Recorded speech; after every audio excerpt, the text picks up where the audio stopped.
Antes de empezar, cuéntame en los comentarios desde dónde y a qué hora me estás escuchando.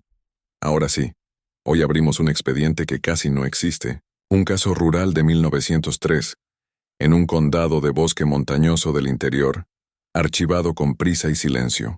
Dos hermanos muchachos de trabajo salieron una tarde de verano para marcar árboles y no regresaron.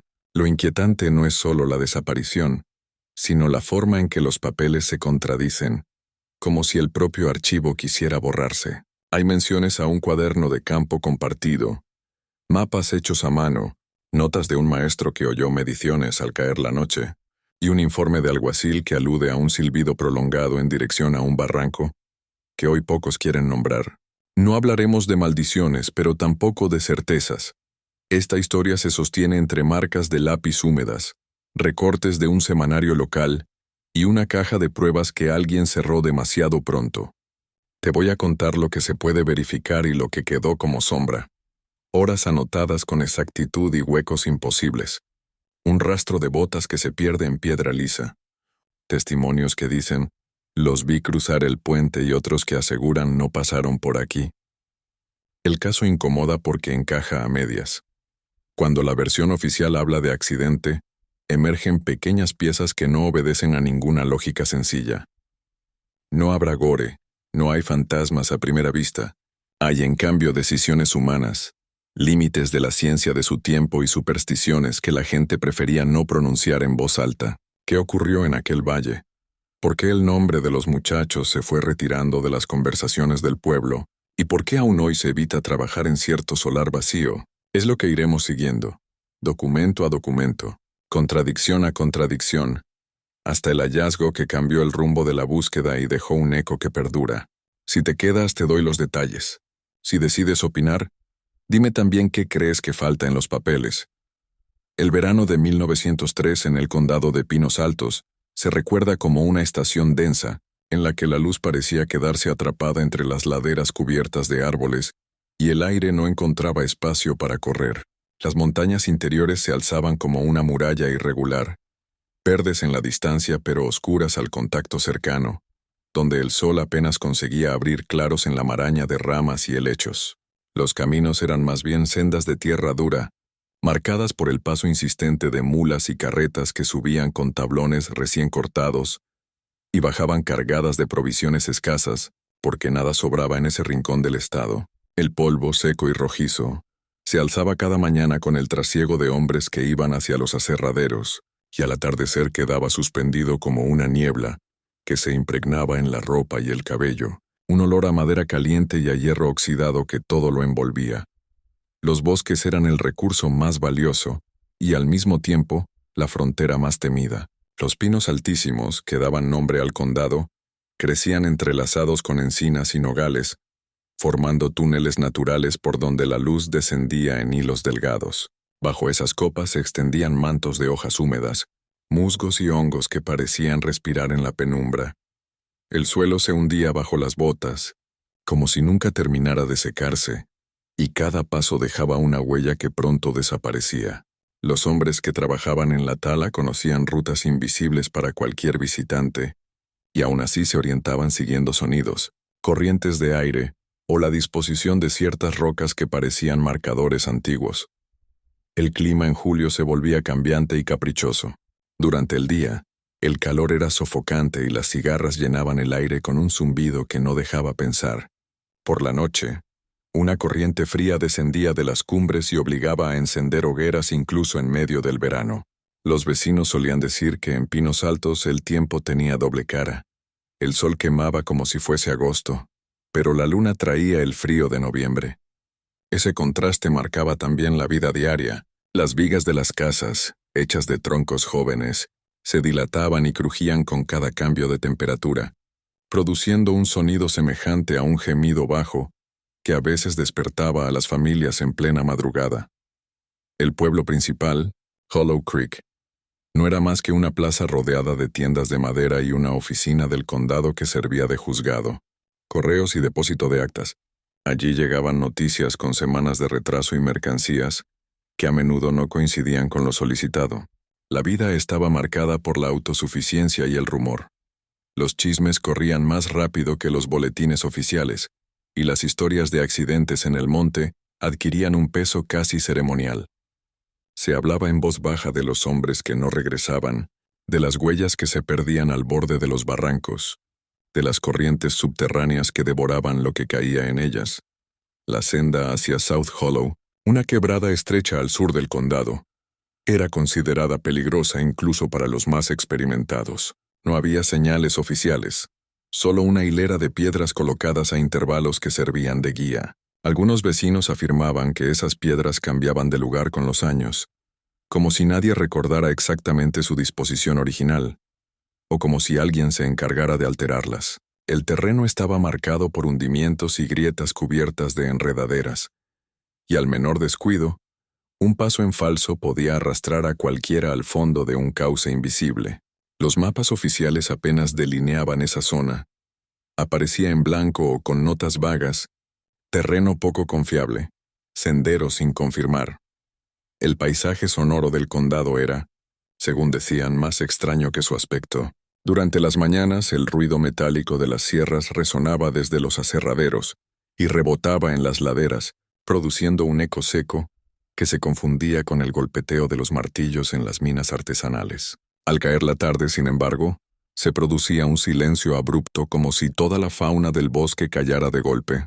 Los más viejos medían esa pausa en segundos, aunque los niños juraban que duraba minutos. Esa ausencia de sonido era descrita en los diarios del maestro rural como un vacío incómodo, un respiro forzado en el aire mismo. Y aunque no había explicación científica en boca de los vecinos, todos coincidían en que era en esos momentos cuando convenía guardar silencio y no silbar, pues el eco respondía de forma distinta. Las supersticiones estaban incrustadas en la vida diaria como astillas inevitables. No se trataba de creencias abiertas, sino de costumbres que nadie cuestionaba. No se recogía agua del arroyo Fresno Negro si bajaba con espuma blanca. No se dormía cerca de troncos huecos y jamás se silbaba después del ocaso. Los niños aprendían esas normas como juegos, pero los adultos las repetían con seriedad. En los cuadernos de notas de algunos maestros quedaron escritas frases de los alumnos: si silbas, el eco llama y no devuelve. Nadie explicaba de dónde venía esa advertencia, pero todos parecían aceptarla como parte de la identidad del lugar. Los hombres jóvenes soñaban con irse a ciudades donde ya había electricidad y tranvías, pero la mayoría permanecía atada a la tierra, a los oficios de sus padres y a la economía que dependía del bosque. El contacto con el exterior era limitado. Una diligencia llegaba una vez por semana con periódicos y cartas, aunque el retraso los convertía en piezas de otro tiempo, como si las noticias fueran ecos de un mundo lejano. Esa distancia reforzaba la sensación de aislamiento. Lo que ocurría en Pinos Altos parecía tener leyes propias, no siempre sujetas a la lógica exterior. En ese marco, cada hallazgo adquiría un peso singular. Un cuaderno de campo manchado, una fogata encendida en un sitio inesperado, una huella de botas que desaparecía en piedra lisa, no eran simples detalles. En un entorno donde lo cotidiano ya era inestable, cualquier signo extraño podía interpretarse como aviso o presagio. Y así se fue construyendo la reputación del condado como un lugar donde la frontera entre lo natural y lo inexplicable se confundía. Pinos Altos, en el verano de 1903, no era solo un paisaje físico, era un territorio saturado de memorias, de rumores transmitidos en voz baja, de silencios prolongados que todos percibían y nadie se atrevía a nombrar con claridad. Allí, entre montañas que parecían cerrarse sobre sí mismas y bosques que crujían como si guardaran respiraciones antiguas, comenzaría la historia de los hermanos Collins. Una historia que no solo marcó a sus familias y vecinos, sino que dejó un eco persistente en el valle, como si el propio entorno se hubiera impregnado de aquella ausencia para siempre. Los Collins eran dos hermanos jóvenes, cuya presencia en el condado de Pinos Altos se recordaba no tanto por su notoriedad, sino por esa discreta singularidad que los distinguía del resto de los muchachos de su edad. El mayor, Thomas, contaba 19 años. El menor, Elijah, apenas 17. Ambos trabajaban junto a su padre en un pequeño aserradero familiar, levantado en las afueras de Hollow Creek, donde el sonido de las sierras se mezclaba cada mañana con el canto de los pájaros madrugadores. Los Collins eran conocidos por su disciplina en el oficio. Madrugaban antes que nadie. Cargaban tablones pesados sin queja y volvían a casa con las manos ennegrecidas de resina y polvo de corteza. Sin embargo, bajo esa fachada laboriosa se escondía un rasgo que despertaba comentarios en el vecindario. La obsesión de ambos por registrar en un cuaderno compartido aquello que los demás no consideraban digno de ser anotado. Ese cuaderno de campo era un objeto curioso, de tapas de cuero gastado, heredado de un tío materno que había sido topógrafo, mientras otros jóvenes dedicaban su tiempo libre a la pesca o a las rondas de juegos en la plaza. Los Collins se internaban en el bosque con el cuaderno bajo el brazo y lápices cuidadosamente afilados. Dibujaban troncos con marcas, describían corrientes de agua, anotaban la posición de piedras singulares. Había incluso símbolos que nadie supo interpretar del todo. Círculos concéntricos, líneas quebradas acompañadas de horas exactas, como si llevaran un registro no solo de la geografía visible, sino también de sonidos o fenómenos que percibían en la espesura. En apariencia eran reservados, aunque no hostiles. Los vecinos decían que hablaban entre sí en un tono más bajo de lo habitual, y que a menudo intercambiaban miradas rápidas, como si compartieran un secreto al que los demás no podían acceder. La madre intentaba justificar esa conducta diciendo que eran muchachos de imaginación viva, pero en el pueblo corrían rumores de que los Collins pasaban demasiado tiempo en lugares que otros evitaban. Chozas abandonadas, senderos sin uso, cuevas húmedas donde la oscuridad comenzaba a media tarde. Algunos afirmaban haberlos visto sentados en el claro de la hondonada del sur, silbando una misma melodía, repitiéndola hasta que el eco del barranco devolvía la respuesta. El mayor, Thomas, tenía un carácter más práctico, alto y de hombros anchos. Era quien llevaba la voz en las tareas del aserradero y quien se aseguraba de que el negocio familiar cumpliera con lo necesario. Elijah, en cambio, poseía un temperamento más contemplativo. Le gustaba detenerse a escuchar los sonidos del bosque, coleccionar hojas, examinar la textura de las piedras. Era él quien más llenaba las páginas del cuaderno con observaciones minuciosas, mientras Thomas añadía mapas toscos y cálculos sobre la distancia entre ciertos puntos del terreno. Entre ambos se estableció un equilibrio extraño. Uno anotaba lo que veía, el otro lo que sentía. El detalle que inquietaba a algunos adultos era el modo en que ese cuaderno parecía convertirse en una extensión de sus propias vidas. Lo consultaban antes de salir de casa, lo abrían en plena comida para anotar una frase escuchada al azar, y no se separaban de él ni en las labores más exigentes. En una ocasión, relató un vecino, Elijah dejó caer un tablón por evitar que el barro manchara las tapas del cuaderno. Ese gesto fue interpretado como signo de que el objeto contenía algo más que simples garabatos juveniles. Los maestros locales también habían notado su peculiaridad. En un informe escolar de 1902, se menciona que Thomas y Elijah presentaban una capacidad inusual para retener detalles auditivos, registrando con precisión relojes de campana, campanadas lejanas y variaciones en los ruidos del aserradero. Esa atención al sonido se tradujo pronto en costumbre. Los Collins marcaban horas y lugares en que un eco resultaba más largo, o en que un silbido no regresaba con la misma nitidez. Lo que para otros era simple curiosidad, en ellos adquirió la forma de un proyecto, aunque nunca se supo con qué propósito. El resto de la comunidad los toleraba, sin llegar a integrarlos del todo. No eran chicos conflictivos, no causaban alborotos, pero sus costumbres se desviaban de lo esperado. Mientras las fiestas patronales reunían a los jóvenes en bailes improvisados, ellos preferían pasar la noche al pie de un barranco, dibujando en el cuaderno a la luz de una lámpara de aceite. Los más supersticiosos comenzaron a llamarlos los oidores, una especie de apodo que mezclaba respeto con prevención. Los padres de otros jóvenes recomendaban no acompañarlos en sus excursiones, por miedo a que terminaran internándose demasiado en la espesura. En la casa familiar, una construcción modesta de tablones y techo de chapa, los Collins compartían una habitación estrecha. Testimonios posteriores aseguran que la mesa de noche estaba siempre cubierta de papeles, plumas y trozos de carbón usados como lápices improvisados. El cuaderno principal reposaba en el centro, abierto casi siempre por la última anotación. Cuando alguien ajeno entraba, los hermanos cerraban el libro con un gesto rápido, como si temieran que lo escrito se desvaneciera al contacto con otras miradas. No hay registros de que fueran violentos, ni de que tuvieran problemas con la ley. Al contrario, eran trabajadores responsables y queridos por su familia, pero el halo de rareza que los rodeaba terminó por acentuar la impresión de que no pertenecían del todo al mundo cotidiano.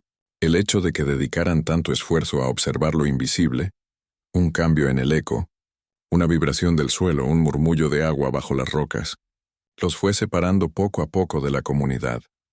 La desaparición posterior no hizo más que subrayar la sensación de que los Collins estaban destinados a apartarse del curso común de la vida del valle. Lo que para algunos eran simples manías adolescentes, para otros se convirtió en pruebas de que los hermanos buscaban algo que no debía ser encontrado. Y cuando el cuaderno salió a la luz durante la investigación, con sus diagramas incompletos y frases interrumpidas, se confirmó la impresión de que los Collins habían vivido no solo en el presente del condado, sino también en una dimensión más sutil, donde el bosque hablaba de maneras que nadie más quiso oír.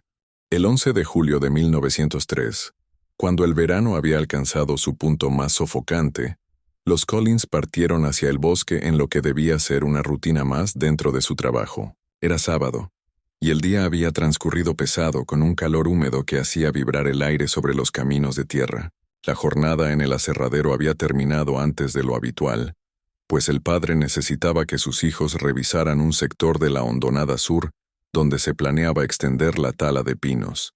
El reloj de péndulo de la cocina marcaba las 18:45, cuando Thomas y Elijah cerraron la puerta de la cabaña, cada uno con una hacha pequeña colgada del cinturón, un farol de aceite y, como siempre, el cuaderno de campo bien resguardado en una bolsa de cuero. Su madre los vio salir desde el umbral, levantando una mano en señal de advertencia. «No os demoréis, que el sol se esconde pronto en South Hollow». Ninguno respondió, apenas un gesto de asentimiento compartido. El sendero hacia la quebrada estaba reseco por el calor diurno, pero el aire que subía de la hondonada ya era más fresco, como si anunciara el cambio brusco de temperatura que traía la noche. Varios vecinos declararon más tarde haberlos visto cruzar el puente de tablones sobre el arroyo Fresno Negro. Una mujer que recogía leña los saludó y afirmó que ambos parecían animados, conversando entre sí mientras ajustaban las correas de sus botas. Otro testimonio, el de un carretero, los situó ya más adentro del bosque, avanzando por la vereda que se estrechaba en dirección a las piedras que marcaban la entrada al barranco. Lo inquietante es que ese carretero aseguró haber oído un silbido poco después, un tono largo y descendente que no correspondía a ningún pájaro conocido. La desaparición ocurrió en un lapso breve. El sol se ocultó tras las laderas, y hacia las 19:30 la sombra cubría todo el sendero. Cuando la familia notó que los muchachos no regresaban, lo atribuyó primero a la costumbre de detenerse para anotar en el cuaderno, pero al llegar la medianoche y ver que la lámpara que llevaban no se distinguía desde la distancia, el padre decidió organizar una búsqueda inmediata. Encendió una antorcha y recorrió el camino hasta el puente, sin encontrar rastro alguno. Al regresar, despertó a dos vecinos y juntos internaron en la senda de South Hollow, guiados por la luz temblorosa de los faroles. Allí, entre los arbustos húmedos, hallaron únicamente huellas frescas que parecían bifurcarse. Una iba hacia la cueva de piedra caliza, otra descendía hacia el barranco. El detalle desconcertante fue que ambas terminaban de manera abrupta en superficie lisa, como si los hermanos hubieran desaparecido en pleno paso. Las primeras horas de búsqueda fueron caóticas. Se escuchaban silbidos en la distancia, algunos repetidos como llamados, otros alargados como lamentos. Los hombres gritaban los nombres de los Collins, pero las voces se multiplicaban en ecos que confundían la dirección. Hubo quien juró escuchar una respuesta, aunque al avanzar hacia el origen encontraba únicamente vacío. La madrugada trajo un descenso brusco de la temperatura y obligó a encender hogueras improvisadas. El padre regresó a casa al amanecer, exhausto y con la expresión endurecida, sin más explicación que un «no están». El alguacil del condado fue notificado el 12 de julio, y a las 10 de la mañana un grupo de 6 hombres armados con linternas y sogas se internó oficialmente en el barranco.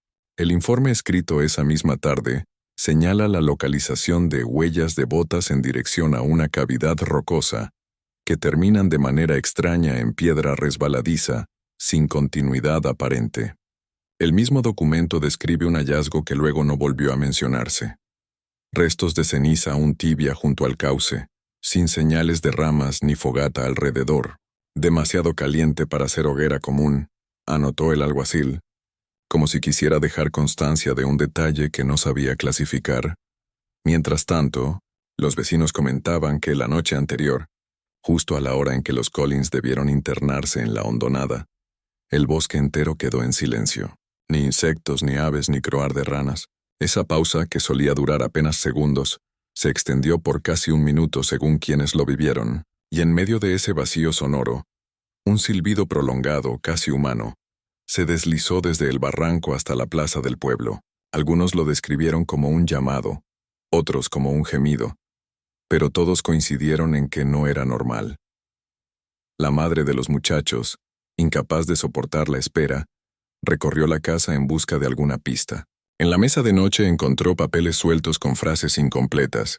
7 no eco, y no responde como antes. Eran apuntes de Elijah, escritos con su caligrafía apretada. El cuaderno principal no estaba allí. Había salido con ellos.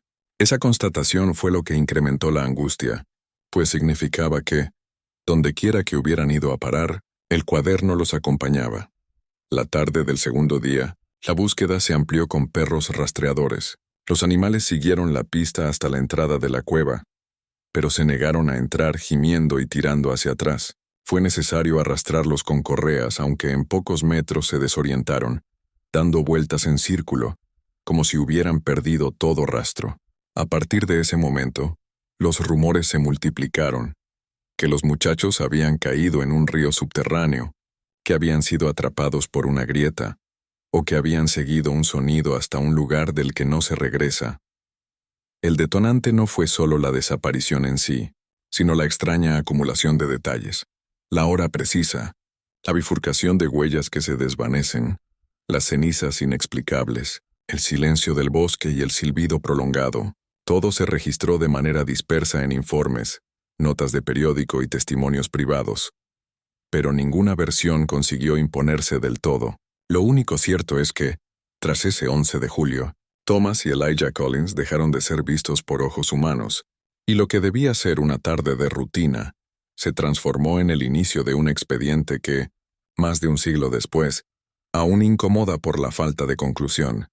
Los primeros días posteriores a la desaparición de los hermanos Collins fueron una mezcla de ansiedad, rumores y una búsqueda que parecía desvanecerse cuanto más se adentraba en la espesura. Desde el 12 de julio de 1903, las autoridades locales comenzaron a redactar informes y actas, pero su consistencia no tardó en resquebrajarse.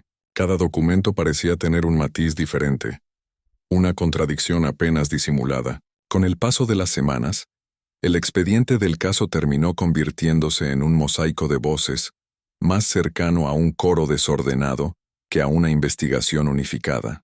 Lo que sigue son fragmentos de esas fuentes, cada una con su tono, sus certezas, sus silencios, y en conjunto configurando un panorama más inquietante que aclarador. El primer informe oficial, firmado por el alguacil James Whitmore la mañana del 12 de julio, comenzaba con una descripción rutinaria. Se recibieron denuncias de desaparición de Thomas Collins, 19, y Elijah Collins, 17, habitantes del valle de Hollow Creek, quienes no regresaron de jornada de exploración para Tala. Se organizaron cuadrillas con 6 hombres y 2 sabuesos. Rastros iniciales conducen a Barranco South Hollow, donde huellas de botas se dividen y finalizan sobre superficie pétrea, sin continuidad. Se hallaron restos de cenizas tibias junto al cauce, sin evidencia de fogata. El informe continuaba con observaciones sobre la dificultad del terreno y la recomendación de ampliar la búsqueda hacia el este, aunque cerraba con una frase desconcertante. Se oyen ecos de silbido no identificados en varias direcciones, lo cual dificulta la localización exacta de llamados. Apenas 24 horas después, un segundo documento, esta vez en papel membretado de la oficina del condado, omitía por completo la mención a las cenizas. En cambio, hablaba de posible arrastre por corriente subterránea, considerando las lluvias recientes y la erosión en el área. Este informe parecía redactado con la intención de ofrecer una explicación natural inmediata, aunque sin pruebas contundentes. Incluso señalaba que los rumores vecinales sobre sonidos extraños no deben ser considerados en esta investigación, subrayando con lápiz azul la palabra rumores, como si se tratara de un exceso que había que contener antes de que se propagara. Mientras tanto, en el pueblo circulaba la edición del semanario The Hollow Creek Gazette, fechada el 14 de julio. En su primera plana, bajo el título Dos jóvenes perdidos en South Hollow, se relataba que los Collins habían salido al bosque al atardecer y no habían regresado. El artículo describía con cierto dramatismo cómo una columna de humo tenue se levantaba desde la quebrada poco después de la medianoche, visible para al menos 3 familias desde la plaza del pueblo. Esa versión, que hablaba de humo y no de cenizas, nunca apareció en los informes oficiales. Los editores del semanario recibieron advertencias por sensacionalismo, pero la noticia ya se había difundido, y las fogatas sin dueño se convirtieron en parte inseparable de la narración. Paralelamente, existe constancia de una carta privada fechada el 15 de julio de 1903, dirigida por el maestro del pueblo, Samuel Warden, a un colega de otro distrito. El documento, conservado en la colección de un descendiente, contiene pasajes llamativos. Los muchachos Collins no eran simples exploradores. Desde hace meses llevaban un registro detallado de lo que llamaban respuestas del eco. Habían convertido en hábito silbar al pie de los barrancos y anotar la duración y el matiz de las repeticiones. Elisha, en particular, parecía convencido de que el eco se comportaba distinto según la hora de la noche. En su cuaderno, que vi una vez de pasada, encontré anotaciones con tiempos medidos en segundos y frases como «La séptima repetición no responde». Nunca comprendí el propósito de tales observaciones, pero me preocupa que esa búsqueda los haya llevado a internarse demasiado en lo desconocido. Los investigadores oficiales nunca reconocieron haber leído ese cuaderno, aunque varios testigos aseguraron que fue hallado días después, cubierto de barro. El hecho de que existieran notas con números y símbolos circulares alimentó especulaciones de todo tipo, desde experimentos rudimentarios de acústica hasta obsesiones sin explicación. En cualquier caso, el documento del maestro Warden se convirtió en una fuente secundaria que contradecía el relato de un accidente casual. Otro de los papeles llamativos en el expediente es un reporte de un ayudante del alguacil, fechado el 17 de julio. Allí se lee: los perros rastreadores siguen rastro hasta entrada de cueva, pero rehúsan avanzar. Comportamiento extraño. Giran en círculo, gimen y rehúsan órdenes. Al internarnos encontramos humedad excesiva, paredes con marcas de hachas y goteo constante. No se hallaron prendas ni restos humanos. Sin embargo, durante inspección, 2 hombres reportan haber oído silbido prolongado, diferente de los nuestros, repitiéndose a intervalos regulares. Al salir de la cueva, cesa dicho sonido. El informe concluye con la sugerencia de continuar la búsqueda en superficie, evitando el interior de la caverna. Ese párrafo fue tachado en la copia archivada en la oficina del condado, pero se conserva en una transcripción realizada años más tarde. Las contradicciones entre fuentes oficiales y testimonios no se detuvieron allí. Una mujer llamada Mary Hughes declaró ante los investigadores que la noche del 11, alrededor de las 8, vio una luz tenue moviéndose entre los árboles cerca de la quebrada. No era lámpara de aceite, dijo. Era como una línea blanca que subía y bajaba, más clara que el fuego sin humo. Y detrás, juraría haber escuchado a los muchachos silbar, pero el silbido no regresaba como eco, sino como una voz imitando. Su testimonio fue descartado por impreciso y emocional, aunque quedó registrado en un cuaderno marginal que nunca fue entregado al juez de paz. El semanario local continuó publicando notas semanales sobre la desaparición, a pesar de la presión de las autoridades. En una edición del 21 de julio, Se mencionaba que varios vecinos han decidido no transitar de noche por la senda de South Hollow, tras escuchar extraños lamentos que parecen surgir de la tierra misma. Ese artículo generó tensión en la comunidad, pues comenzaba a circular la idea de que el bosque retenía a los muchachos, y que el eco de sus voces persistía atrapado entre las piedras. También existe constancia de un informe técnico, supuestamente redactado por un ingeniero enviado desde la capital del estado, aunque su autenticidad ha sido discutida. En dicho documento, el ingeniero describe formaciones subterráneas de carácter inusual, capaces de generar resonancias prolongadas. Afirma que los sonidos podían quedar encajonados en galerías de roca caliza, produciendo la sensación de múltiples voces. Sin embargo, reconoce que las condiciones del terreno eran inestables y no recomendaba exploraciones profundas. Lo peculiar es que ese informe, fechado el 30 de julio, desapareció del archivo oficial y solo se conserva en copias mecanografiadas encontradas décadas después. Los testimonios orales recogidos en agosto del mismo año completan el cuadro. Un leñador llamado Jacob Harris aseguró que en una de las noches de búsqueda, escuchó con claridad lo que describió como un tercer silbido, distinto de los voluntarios, respondiendo desde lo alto de la ladera. Otro vecino, en cambio, relató que encontró una marca en la corteza de un árbol, semejante a un círculo concéntrico tallado con cuchillo, junto a la fecha 11-703. No se sabe si esa inscripción fue obra de los hermanos, pero su correspondencia con las notas del cuaderno aumentó la sospecha de que los muchachos habían intentado registrar algo más que simples observaciones. Lo más desconcertante de la investigación fue que cada fuente parecía abrir una línea distinta de interpretación. Los informes oficiales hablaban de accidente, arrastre por corriente subterránea, erosión y desaparición sin misterio. El semanario insistía en las fogatas, los humos y las voces multiplicadas. El maestro Warden introducía la idea de un experimento acústico, obsesivo y peligroso.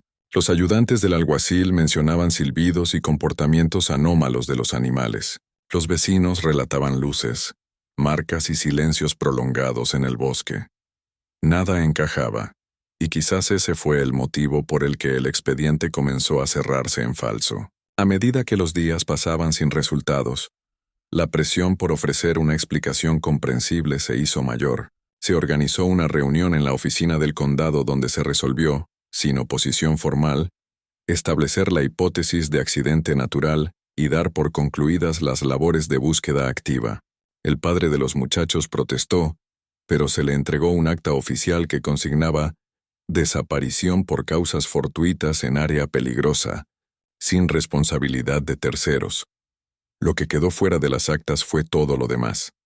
Las contradicciones, las observaciones extrañas, las páginas del cuaderno cubiertas de símbolos. Un testigo afirmó haber visto al alguacil salir de la cabaña Collins con el cuaderno bajo el brazo, pero días más tarde negó tal afirmación. El documento desapareció de la investigación hasta que fue redescubierto en condiciones dudosas. Así, la investigación de los Collins terminó convertida en una suma de voces que no logran formar un relato único. Los informes oficiales buscaron la claridad de un accidente. Las fuentes no oficiales insistieron en lo inexplicable. Entre ambas versiones se abrió un vacío imposible de llenar, un vacío que con el tiempo se transformó en terreno fértil para leyendas. Y en ese espacio incierto quedó la impresión de que lo sucedido aquella tarde de julio en South Hollow nunca fue registrado en su totalidad, como si parte del expediente se hubiera escrito en un idioma distinto, comprensible solo para quienes se atrevieron a escuchar el eco más allá de lo permitido. El giro llegó al tercer día de búsqueda, cuando el sol apenas trepaba por encima de las lomas, y la humedad de la noche seguía pegada a las ramas. El 14 de julio, poco después de las 6, 2 hombres de la cuadrilla secundaria, un peón del aserradero y un ayudante del alguacil, se desviaron del sendero principal, siguiendo una hendidura sombreada que corría paralela al cauce del Fresno Negro. La vereda se estrechaba entre encinas y rocas cubiertas de musgo, y el aire más frío allí olía a caliza mojada. A 20 pasos de una piedra marcada con un círculo tallado, un grabado reciente a la altura de la rodilla, la hendidura se abría en una grieta longitudinal. 1,10 metros de profundidad estimada, 25 a 30 centímetros de ancho en su boca, orientada a Neso con una pendiente de aproximadamente 34 grados. La grieta nacía bajo una cornisa de arenisca y se prolongaba en diagonal hasta perderse en la sombra. No era una cueva, sino una especie de hornacina natural que el agua de escorrentía había pulido con los años. Allí, encajada entre raíces fibrosas de un nogal silvestre, descansaba la pieza que reorientó por completo la investigación, el cuaderno de campo de los Collins. No estaba a la vista. Asomaba apenas una esquina de cuero enlodada y endurecida con un hilo de cordel enredado. Para alcanzarlo fue necesario alargar el brazo a ciegas, rozar con los nudillos la roca fría y tirar de la correa con cuidado para no deshacer el lomo. Cuando al fin salió, chorreó un líquido turbio, mezcla de agua estancada y barro fino, y quedó sobre la piedra como un animal empapado. El ayudante lo sostuvo con ambas manos, notó el olor agrio de la humedad antigua y pronunció la frase que repetiría en su declaración. No estaba caído, estaba guardado. La acta de hallazgo No. 23, South Hollow, describe con precisión la escena. Cuaderno tapa cuero marrón oscuro, 18x2 cm aprox. Cierre con correa rota, cortes en cantos, hojas abarquilladas. Se encuentra a 1,3 kilómetros del puente de tablones, margen izquierda del fresno negro. Cota estimada 780 mis ETNM, bajo cornisa de arenisca, en grieta oblicua. Orientación de la hendidura. Neso. Referencia visual. Nogal con raíz expuesta y piedra con círculo inciso. Se toma fotografía de croquis in situ. Se procede a envolver en tela de saco. Cadena de custodia. Ayudante del alguacil. Firma. Alguacil municipal. Firma. Oficina del condado. Sello. La acta añade un detalle. A 2 palmos del cuaderno en el mismo hueco, se halló un cordel con nudos a intervalos regulares, como los que se usan para medir sincronías o distancias a pasos. Al abrirlo, los bordes se deshicieron un poco y algunas páginas, pegadas entre sí, se negaron a separarse. Los números manuscritos en el ángulo superior derecho permitieron recomponer el orden. Faltaban al menos 4 hojas en el tramo medio, las marcadas como 41, 42, 43 y 44, según reconstrucción posterior. El resto mostraba dibujos, tablas y anotaciones breves con fecha y hora.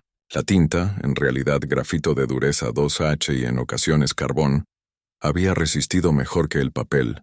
La escritura principal correspondía a Elijah, reconocible por el trazo apretado y las letras altas.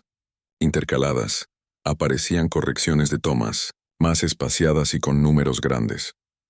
Las primeras páginas legibles de esa sección final contenían mapas esquemáticos del barranco, con árboles marcados por iniciales y símbolos circulares repetidos. En el margen notas como 1903, 3 repeticiones limpias, 1911, 5 repeticiones. La 4 cae. C918, viento desde NNE. El eco se parte. Más adelante una tabla con 2 columnas. Silbido ascendente, descendente, y un conteo de segundos anotados como si alguien hubiese medido con reloj de bolsillo. ASC 7S es DSC 6, ASC 9S es D6. La insistencia en el número 7 era llamativa. 7 noeco aparece subrayado 3 veces, junto a una frase que se repetiría en testimonios. No responde como antes. El giro no fue solo la aparición del cuaderno, sino dónde y cómo apareció. La grieta mostraba señales de intervención reciente, pequeñas piedras dispuestas como cuñas, hojas compactadas formando una especie de cama de drenaje y una ramita cruzada que hacía de tope para que el objeto no resbalara hacia el fondo. El croquis de la escena, preservado en la carpeta de campo, folio 7, muestra con trazos sencillos la distancia entre el borde de la cornisa y el lomo del cuaderno. 38 centímetros. Esa distancia, anotada en el acta, permitió inferir que no había caído por accidente. Alguien con mano precisa lo había introducido allí. La cadena de custodia NEO 23 presenta, sin embargo, la primera de varias fracturas. El registro indica que el cuaderno fue trasladado a la oficina del alguacil a las 09:20 y de allí al archivo del condado de Pinos Altos a las 11:10. pero una nota a lápiz. En otra caligrafía agrega, revisado por JP, iniciales para copia. No hay constancia de quién es JP, ni de la copia a la que se alude. La misma cadena señala que a las 14:05, al devolver el cuaderno al sobre de tela, se advierte falta de 2 tiras laterales, desprendimientos.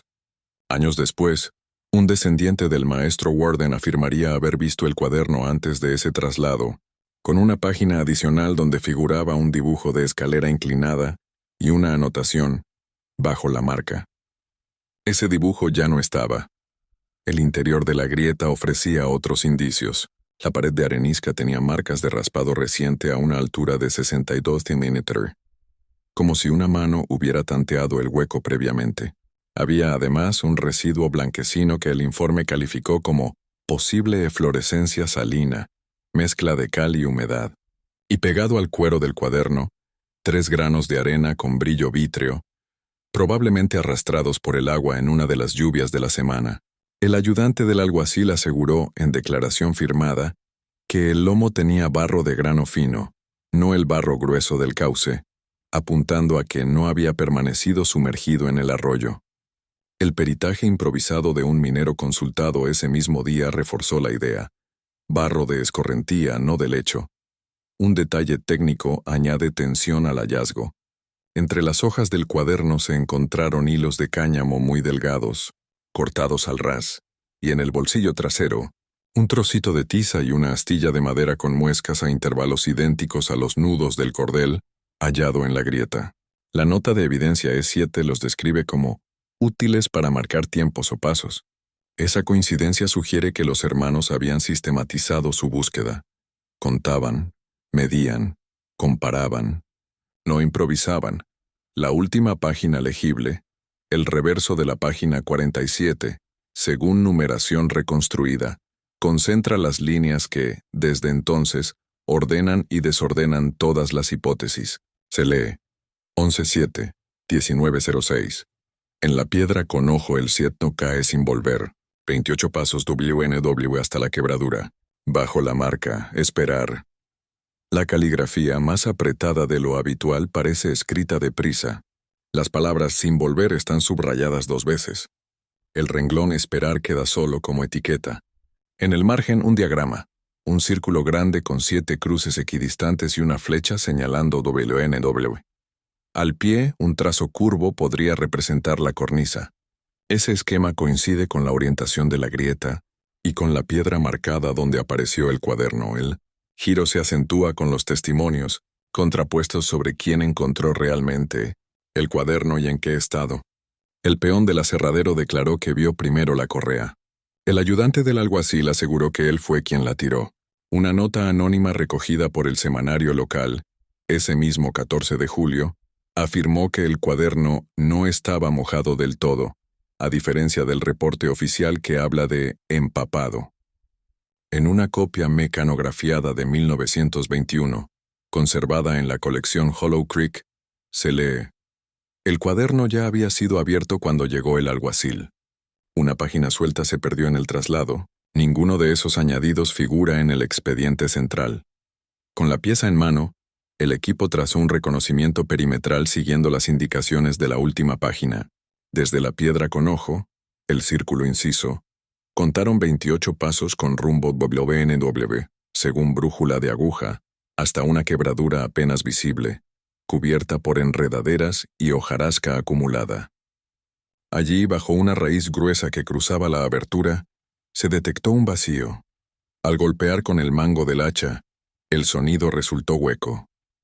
No había cavidad practicable, sino un bolsillo estrecho como un nido erosionado en la junta de 2 estratos. Dentro del bolsillo se hallaron 2 objetos menores, una piedra lisa con muescas radiales, 7, para ser exactos, y un trozo de vidrio sin aristas cortantes, pulido por el desgaste, que devolvía la luz como una lámina. No hay constancia de que pertenecieran a los Collins, pero la simetría de las 7 muescas inquietó a los presentes.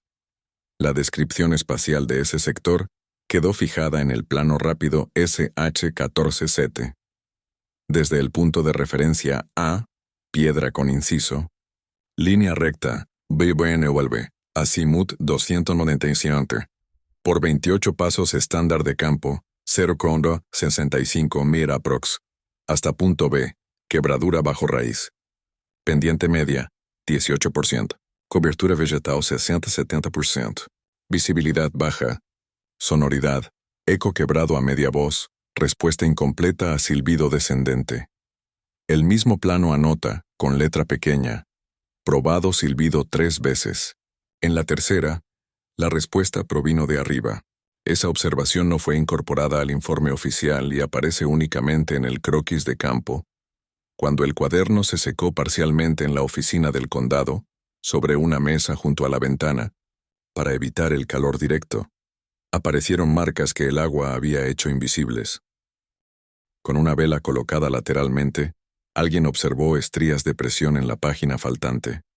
La escritura de un renglón siguiente traspasada como surco. Una transcripción posterior, la copia luz rasante, 1903 fondo, recuperó por calco fragmentos de esa página ausente. Si el sietno no vuelve a bajar, contar hasta 11. No responder al primero. Esos restos, incompletos y discutibles, alimentaron décadas de especulación. ¿Habían los hermanos establecido una regla para interactuar con el eco? ¿Qué significaba bajar en un sitio sin acceso evidente? En paralelo se realizó una inspección acústica improvisada. 4 hombres ubicados según el diagrama del cuaderno. 7 puntos eran imposibles de cubrir. Silbaron en secuencia. Uno al borde del barranco, otro junto a la piedra incisa, 2 en la cornisa superior y el último a media ladera. Los resultados fueron contradictorios. El registro de prueba sonora S2 consigna: en el segundo ciclo la respuesta 7 no se produjo. En su lugar, se escuchó una reverberación de 3 partes desde la ladera opuesta. Un anotador añadió: no repetir después del ocaso. Esa nota, sin firma, reproduce literalmente una de las normas de las que hablaban los niños en la escuela. El giro también trajo un choque con la versión oficial. Mientras el cuaderno apuntaba a un patrón de observación, lugares, horarios, repeticiones, el comunicado del condado del 15 de julio insistía en el accidente por erosión como hipótesis preferente y aconsejaba no difundir especulaciones sobre respuestas acústicas anómalas. En los márgenes del comunicado, alguien escribió a lápiz: no forzar cierre, esperar la noche. Esa frase que recuerda el esperar de la última nota de Elijah desapareció en la versión sellada. Un testigo tardío, el guardabosques interino que apoyó la cuadrilla el día del hallazgo, declaró en 1907 que, al inclinarse sobre la grieta para fotografiar el lugar con su cámara de cajón, sintió una corriente fría que subía, a pesar del calor de la tarde. No fue un viento general, dijo, sino una exhalación localizada, como si debajo hubiese espacio. Al llamar a otro para que lo comprobara, la corriente había cesado. Ese detalle se consignó en su cuaderno de guardabosques. Verano 1907. Y solo años más tarde se lo vinculó con la hipótesis de galerías. En la mesa de la oficina, con el cuaderno abierto y pesadas piedras en las esquinas para mantenerlo extendido, se fue perfilando la lectura que hoy conocemos. Los Collins no se perdieron porque sí. Buscaban algo que habían logrado medir. El patrón del séptimo, subrayado, insistente, articula casi todas las notas de esa última semana. Séptima respuesta caída, séptima no vuelve, séptima desde arriba. La constante es tan marcada que llevó a un maestro, el mismo Warden, a escribir en el dorso de una hoja: si hay 6 y no hay 7, no seguir. Pero el propio cuaderno prueba que siguieron. A partir del hallazgo, la búsqueda cambió de forma. Ya no se trataba solo de rastrear huellas. Se trataba de reconstruir un itinerario mental. Las cuadrillas repitieron las distancias y rumbos del cuaderno. Marcaron con tiza los árboles que coincidían con el diagrama. Intentaron replicar los silbidos según las indicaciones de ascendente, descendente. En una de esas pruebas, hacia el anochecer, un voluntario aseguró que la respuesta al descendente no vino del barranco sino del sendero de subida, detrás de su posición. Al volverse, no vio a nadie. El registro S3 anotó: se corta aquí. La materialidad del cuaderno impuso su propia autoridad y, al mismo tiempo, abrió grietas en el relato. ¿Quién lo colocó en la grieta? Si fueron los Collins, ¿por qué guardarlo y no llevarlo? ¿Esperaban volver por él? La presencia de hojas faltantes sugiere edición o apuro. La frase esperar aislada desacomoda. ¿Esperar qué? ¿A quién? ¿Bajo qué señal? El canto de la página rasgado de forma limpia indica una extracción deliberada y no un desgarro accidental. La copia luz rasante apunta a una instrucción. No responder al primero, que resuena con la costumbre local de no silbar tras la caída del sol. En esa confluencia de exactitud espacial y vacío narrativo reside el verdadero giro del caso. Hasta ese momento, la investigación podía sostenerse en la inercia de la explicación natural. Con el cuaderno en la mesa, con sus mediciones, flechas, círculos, pasos y piedras, la desaparición comenzó a parecer una acción y no un accidente. Alguien, o algo si se prefiere el lenguaje de la superstición, respondía de manera distinta a la serie de silbidos, y los Collins, lejos de retirarse, profundizaron. El cuaderno cerró el círculo y, a la vez, lo abrió. Dijo dónde, cuándo, cómo, pero dejó en blanco el quién y el para qué. La grieta, esa hornacina exacta a 38 centímetros de la cornisa, a 28 pasos de la piedra con ojo, a 1,3 kilómetros del puente, se convirtió en el centro físico de una historia que, desde entonces, no pudo volver al simple registro de un tropiezo en el monte. A partir de ese punto, cada documento posterior tuvo que mirar lo encontrado y decidir si lo incorporaba o lo borraba, y en esa decisión, en ese doble archivo de lo que se admite y lo que se tacha, se preparó el terreno para las teorías que vendrían y para la pérdida que más tarde, oficialmente, dejaría al caso sin papeles. Con el paso de las décadas, la desaparición de los Collins dejó de ser un expediente para convertirse en un murmullo, un eco que se filtró en la vida diaria de Hollow Creek y del condado de Pinos Altos. Nadie hablaba del caso en voz alta, al menos no en los registros públicos, pero en las cocinas, en las sobremesas y en los cruces de camino la historia seguía latiendo como una brasa. Se volvió un recuerdo incómodo, un tema que los mayores silenciaban con un gesto y que los más jóvenes retomaban a escondidas, como si pronunciarlo en exceso tuviera consecuencias. Ya en 1925, un viajero que recorrió la región dejó en un cuaderno de notas la impresión de que el valle estaba marcado por una especie de vacío. «No hay casas nuevas en el solar de los Collins», escribió, y cuando pregunté por qué no se había construido allí, me respondieron con evasivas. Un hombre de edad me dijo, «El suelo no acepta clavos». No supe qué significaba, pero la frase se repitió en otras bocas, como si fuera consigna compartida. La cabaña original había sido desmontada pocos años después de la desaparición, sus tablones usados en corrales y cercas. Lo que quedó fue un terreno despejado, con apenas los cimientos de piedra cubiertos de maleza. Ese espacio vacío, en medio de una comunidad donde cada parcela era aprovechada, se convirtió en símbolo de la ausencia. En 1938, un guardabosques interino que patrullaba South Hollow envió un informe a la oficina central donde hablaba de resonancias anómalas al atravesar la quebrada. Describió que un silbido breve se multiplicaba en 3 repeticiones, pero que al repetirlo después de la medianoche, las respuestas parecían venir desde direcciones distintas, incluso desde detrás de su posición. El documento nunca fue publicado, pero copias circulaban entre cazadores y exploradores, quienes comenzaron a evitar la zona en horas tardías. Allí el bosque no devuelve lo que uno da, decían, resumiendo en una frase lo que ya era tradición oral. En los años 60, cuando se intentó abrir un sendero turístico hacia el norte del condado, los ingenieros propusieron trazar un camino que pasaba cerca de South Hollow. Los trabajos iniciales fueron abandonados tras múltiples contratiempos. Maquinaria que se detenía sin explicación, taludes que se derrumbaban apenas excavados, y un accidente menor en el que un operario sufrió fracturas al caer en un socavón no previsto en los planos. Los rumores de que el suelo no se dejaba abrir reforzaron la decisión de desviar la ruta. En los mapas, la hondonada siguió figurando como espacio en blanco, apenas marcada con un trazo discontinuo. Los testimonios personales siguieron apareciendo. En 1974, Un hombre llamado Robert McLean, guardabosques jubilado, dio una entrevista para un archivo oral local en la que relató su experiencia 20 años atrás. Caminaba con otro compañero cuando decidimos probar el eco. Silbé una vez y regresó limpio. Silbé dos y volvió doble, como si hubiera dos personas respondiendo. A la tercera lo que escuchamos no era silbido, sino nuestra propia voz repitiendo espera. No había nadie más allí. Nunca regresé solo a ese lugar.